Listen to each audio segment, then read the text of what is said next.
السلام علیکم ورحمۃ اللہ وبرکاتہ۔ الحمد للہ رب العالمین، والصلاة والسلام على رسوله النبی الکریم، اما بعد، اعوذ باللہ من الشیطان الرجیم، بسم اللہ الرحمن الرحیم۔ ووصى بها إبراهيم بنيه ويعقوب يا بني إن الله اصطفى لكم الدين فلا تموتن إلا وأنتم مسلمون۔ صدق اللہ العظیم۔ جس کام کے لیے آئے ہیں وہ کام نہ بگڑے، جس کام کے لیے آئے ہیں وہ کام نہ بگڑے، سر جائے تو جائے مگر اسلام نہ بگڑے۔ معزز سامعین اکرام اور میرے تمام اساتذہ اکرام اور تمام رفقاء اکرام، آج کے اس تاریخی اجلاس میں مجھے جس اچھوتے موضوع پر گفتگو کرنے کا حکم دیا گیا ہے، در حقیقت موضوع یہ ہے کہ نبی کریم صلی اللہ علیہ وسلم کا جان و جلال دے دو۔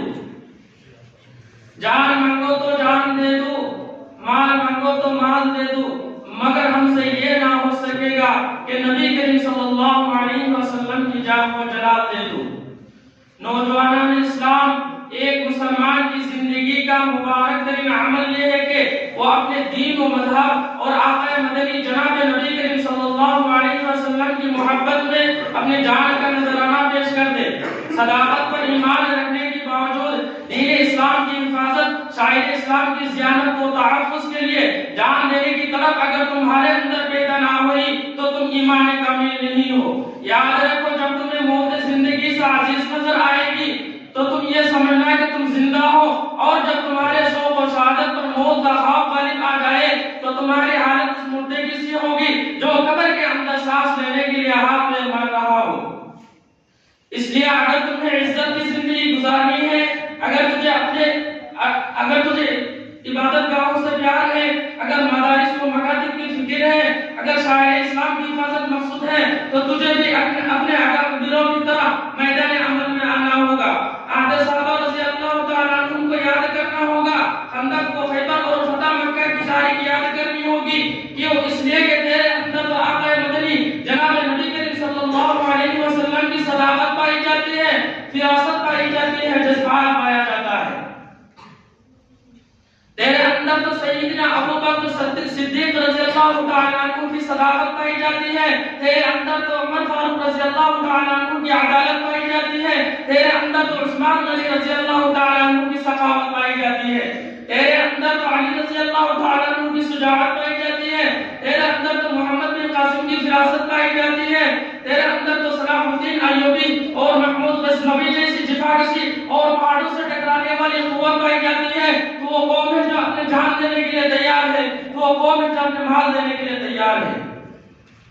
اور جب مذہب پر حملہ ہوتا ہے، شاعر پہ آنچ آتی ہے تو تمہاری پہ آگ کی طرف بیقرار ہو جاتی ہے، تیرے خون میں قوت اسلامی حرارت ایمانی جوش مرنے لگتی ہے، بالآخر تو خدا کا قہر بن کر وہ دشمنوں پر گرتی ہے اور اس کا صفحہ ہستی سے مٹا کر دم لیتی ہے۔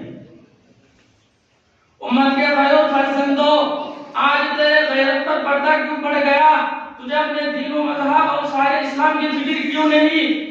آج تیرے عبادت گاہوں پہ حملہ ہو رہے ہیں، کل اذان پہ پابندی لگے گی، آج تیرے مذہب کی تعلیم پر رکاوٹ لگ رہی ہے، کل تیرے مسجدوں کو آباد کرنے والی نمازیوں سے ٹیکس وصول کیا جائے گا، آج تیرے شاعر کی پامالی ہو رہی ہے، اور پھر کل تیرے وجود پر حملہ ہوگا اور تجھے ہندوستان کی دھرتی سے بے نام نقصان کر دیا جائے گا۔